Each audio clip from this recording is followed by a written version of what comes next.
Welcome everybody, it's Taormino here, and today's a great day because we just finished a SummerSlam pay-per-view for 2017. Boy, was there a lot of matches. So I'm going to try to run through these a little quicker than normal.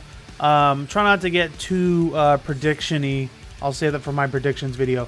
But anyway, we have 3 pre-show matches at the SummerSlam pay-per-view this night. It was a 6-man tag starting off with the Hardys and Jason Jordan versus The Miz, Curtis Axel, and Bo Dallas. The Hardys were supposed to fight the Revival, but they couldn't fight due to an injury, so they merged this somewhat half piece of a story together. The Miz beat Jason Jordan at the very end of the match through a dirty tag. And was able to reverse his finisher off of Curtis Axel and give his finisher to Jason Jordan. So while Jason Jordan falls a little bit in regards to momentum, The Miz has a little bit coming out of this. But because this match was so thrown together, there was no real backing to it. So there wasn't much momentum to gain after all of this. There's been some sort of a thought process that maybe Jason Jordan is going to continue towards the Intercontinental Championship. But I don't know at this point. I really don't like the story that they're using with him. He's a great wrestler, but I don't know. He just doesn't have too much personality, so we'll see what happens there. Next, we have the Cruiserweight title match, Neville versus Tozawa. Tozawa just beat Neville on Monday Night Raw for the Cruiserweight Championship belt, and Neville ends up beating him tonight to retain the belt back, and again is now the king of the Cruiserweights. Neville is now the Cruiserweight champion. I think by doing this, Tozawa's momentum is still a little bit high because he can now claim that he's beaten Neville and won the championship off of him. Unfortunately, he's no longer the champion. Neville's momentum is back where it was before he lost the belt. But it's interesting to see what they're going to do with Tozawa and Neville now, if they're going to push their storyline even further outside of 205 Live and on maybe the main roster shows. Next, we have the SmackDown Tag Team Championship match, The New Day, which is the current champions, versus the Usos. And my prediction was New Day was going to retain this, but I was wrong, apparently, for all of these predictions for the pre-show matches. The Usos ended up beating and winning the Usos in a match that ended up being kind of hectic towards the end, and not due to the wrestling style, but just that's how it was. So the New Day is no longer the tag team champions. The Usos walk away with the belts. These teams together are just spectacular. I think that they're going to continue. The momentum goes on the Usos, obviously, for this match, but they're going to continue their feud. I'd love them to. They're great teams together. I'd love these guys to continue a feud for the next couple months. I think that'd be really, really awesome.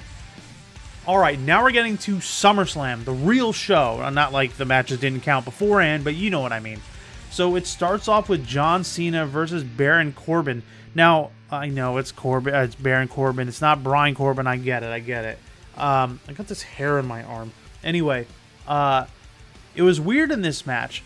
John Cena actually started acting and wrestling like a heel.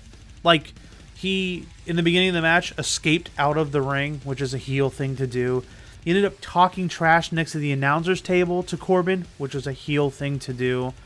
He gave his 5-knuckle shuffle twice on him. The second time, kind of like looking and like teasing the crowd. It was weird. But either way, at the end of this match, John Cena won. He beat Corbin. Corbin hopefully doesn't get buried any further, but right now his momentum is very, very low. After losing the contract on SmackDown, now losing to John Cena. John Cena's momentum is always going to be high because he's John Cena. He's special. Like, honestly, no matter what he does, he's always going to be booked in a way where he's always going to come out looking great. So, John Cena has high momentum out of this match. Corbin's dropping heavily. Hopefully, he doesn't hit the floor with this momentum, but we'll see what happens. Following that match, we have the SmackDown Women's Titles match. Naomi, who is the reigning champion, versus Natalya. Carmella shows up a little bit in this match, and what I mean by showing up, I mean like she didn't physically show up. She was just watching on a monitor in the back. We didn't get any tease of the contract at all. The winner of this match and your new SmackDown Women's Champion, Natalya, with a clean submission victory over Naomi. That puts Natalya's momentum high. Very, very high. She won clean. She's a heel. She won with submission, which means that without cheating, without any distractions on the night of SummerSlam, she was better than Naomi. And Naomi's a great wrestler too. So right now, Natalya's your women's champion on SmackDown, which I'm very, very happy to see. Naomi drops, obviously, in momentum because she dropped the belt, so we'll see what happens there. But Natalya is screaming high, and it's super awesome. Following that match, we go to Big Cass versus The Big Show with Enzo in the cage. And I don't want to talk about the match types too much, but this was so silly. So in the match, the camera angles were odd because they had to keep the shark cage in shot. And Enzo's dancing around like a buffoon up in there, making everybody laugh. And you got a serious match down below. Big Show's doing a good job favoring his hurt hand from the following Monday night, which was nice. Even gave a left-handed chokeslam that looked pretty good. So I was happy to see that. Eventually, Enzo strips down to his skivvies, oils himself up, slips out of the cage, and drops down. The second he drops down, the crowd's going crazy because they get to see Enzo. Big Cass just gives him a big boot, and then Enzo's literally out, like laying in the ring for like another like 2 minutes. Like not even moving, like whatever. He's just in the ring. I don't even know why he's a part of the match anymore. Big Cass ends up winning the match against the Big Show with two big boots and an Empire elbow. So Big Cass is getting some momentum here. He had some amazing, amazing pops from the crowd on Monday Night Raw. So let's hope it continues. Right now, Big Cass has some momentum.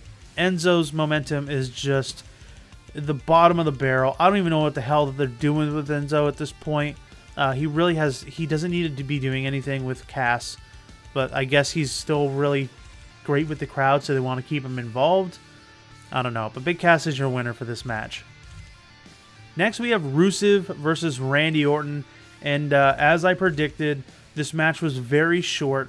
Before the match started, Rusev started beating up on Randy Orton. He gave it to him a couple times. Then when the match started, Randy Orton came in with the RKO out of nowhere, pinned him, and won.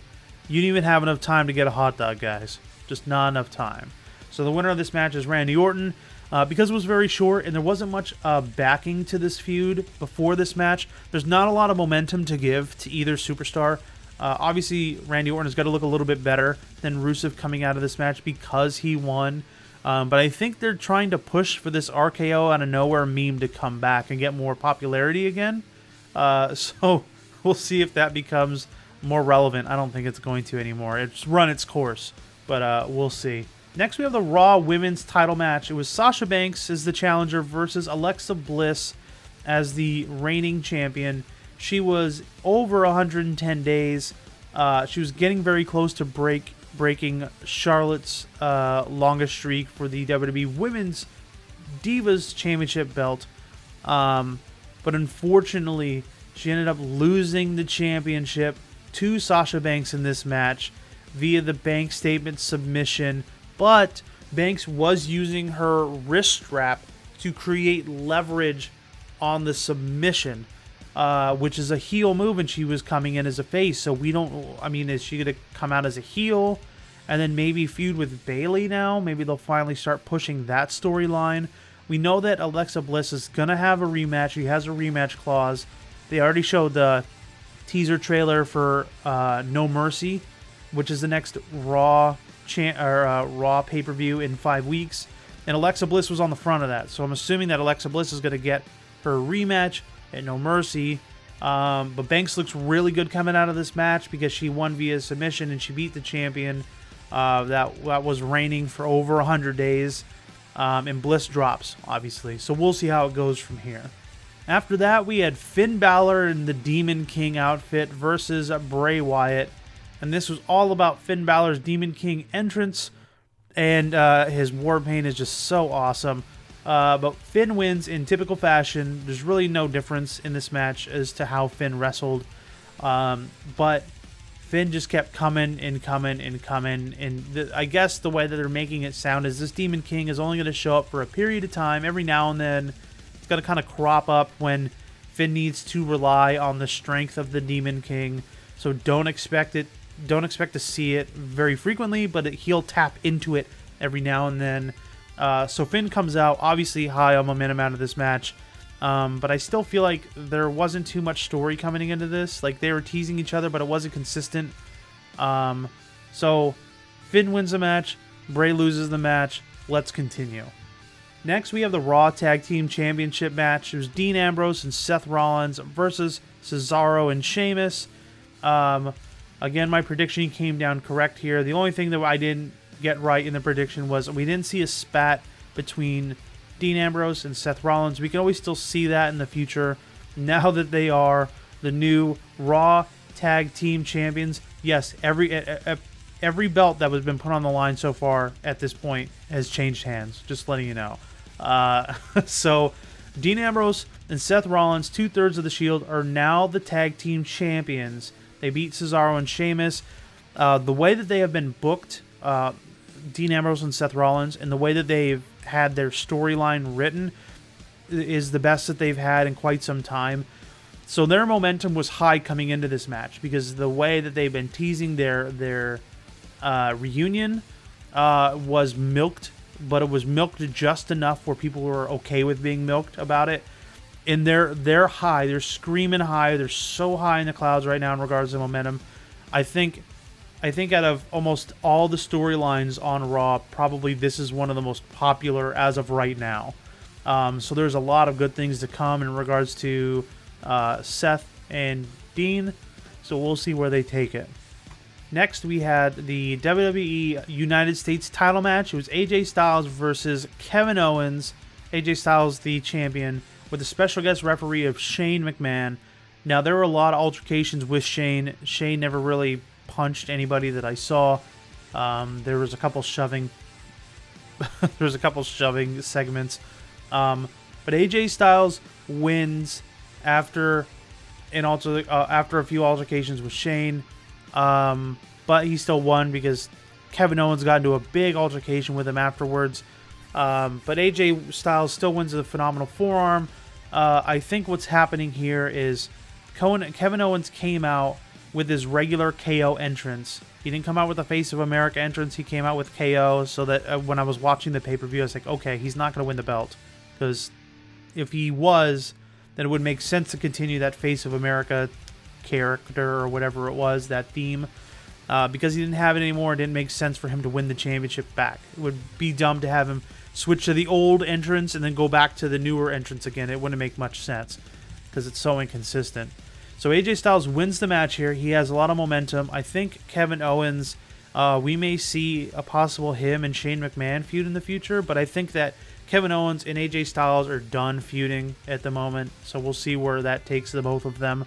But yeah, I think the way that the match went, Kevin Owens with AJ Styles, because the feud has been so consistent between the two of them, and they've had great matches between the two of them, and this being the final crescendo, both of them come out high, in my opinion, in this match in regards to momentum. While Kevin Owens didn't win, I still think that he put on a great show and a great match, and it could have gone either way.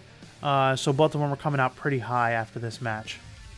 And now we have the final SmackDown match of the night for the WWE title, Shinsuke Nakamura versus Jinder Mahal. Now, like I said, I would have loved to see Shinsuke Nakamura as a champion. I still think it's a little early for him to be champion. I would love to see him as champion, though. But I think what's most important is what's going to happen in the future. So yeah, they can win a match here and there, but what does that mean in the grand scheme of their character or the grand scheme of their current storyline? So you have to look at Jinder Mahal, and Jinder Mahal shocked the world that he was going to win that he won the championship because he was a part of 3MB. He wasn't that great back then, and he was able to beat Randy Orton 3 times to keep his belt. But I think it's important that Jinder Mahal keeps his title for another 2 to 3 more months to become a viable championship material. So say in 3 months, and Jinder drops the title, and he's out of the championship picture. For him to still look like he's a champion, like in championship material, he has to hold the belt longer. I think it's against him. If he loses the belt early, he'll fall behind in the roster. He'll eventually disappear. So within this match, Jinder Mahal wins. Shinsuke gets distracted by the Singh brothers, and Jinder Mahal is able to lock in the Colossus and land it on Shinsuke Nakamura and get the 3 count on him. So Jinder Mahal retains the belt, which is fine. And I think Shinsuke is going to get 1,001 shots in the future. Just right now, I think it's very important to build Jinder Mahal for the next couple months so that he looks like a decent contender when even he doesn't have the belt on his shoulder. And our final match of the night, and it's clearly the MVP match of the night. It was my favorite match. The Fatal 4-Way for the WWE Universal title. Roman Reigns, Samoa Joe, Braun Strowman, and the reigning defending champion, Brock Lesnar. This match was complete destruction, and it's not always who wins and who loses in regards to where momentum can be gained and lost after some of these matches. It's how the match is booked and what happens within the match for both competitors or multiple competitors to see where it gets reactions from the crowd. So the individual who won this match is the reigning defending champion, Brock Lesnar. Brock Lesnar wins this match and retains his championship belt, but in my opinion, the person who gets the most momentum out of this match is none other than Braun Strowman. Braun Strowman took Brock Lesnar and gave him his running power slam through the Spanish announce table, hit a couple other people, picked Brock back up, gave it to him again through the SmackDown announce table, which was the table in the middle, and then took the table on the right, which I think was like the German announce table, and flipped it on top of Brock Lesnar. And then Heyman was screaming his head off like as if Brock Lesnar got murdered or something. And they ended up putting Brock on a stretcher and they carted him away. We all knew he was coming back, but still. Braun Strowman was able to do that. He hit Samoa Joe and Roman Reigns with some stairs. He used some weapons. He looked really good. And not to mention, Roman Reigns hit Braun Strowman with the weird corner part of the stairs that go into the post. And Braun got his head cut a little bit, so he was bleeding. So that makes Braun look a little good when he's slamming people and he's kind of bloodied a little bit. So Brock Lesnar ended up pinning Roman Reigns at the end of this match. So in regards to momentum, in my opinion, you have Braun Strowman is the person who got the most momentum. Then you have Brock Lesnar because he retained his champion. You have Samoa Joe, who didn't have too many spots in the match, which I wish he had a little bit more. And then Roman Reigns, who still had momentum coming out of this match, but it just wasn't as much as everybody else because he got the pin. He got pinned and everything like that. So that was the SummerSlam pay-per-view. I can't believe almost all the titles changed hands except for the United States and the 2 WWE Championship belts. But let me know in the comment section below what your favorite match is of this night, or who you're looking to win the next championship. I don't know. I'm loving the way that they're booking Braun Strowman right now. I think they're booking him super strong. He doesn't have to win the belt to look awesome. So I'm really excited to see what's going to happen with all of these guys. So again, as always, guys, thank you so much for watching, and tune in next time.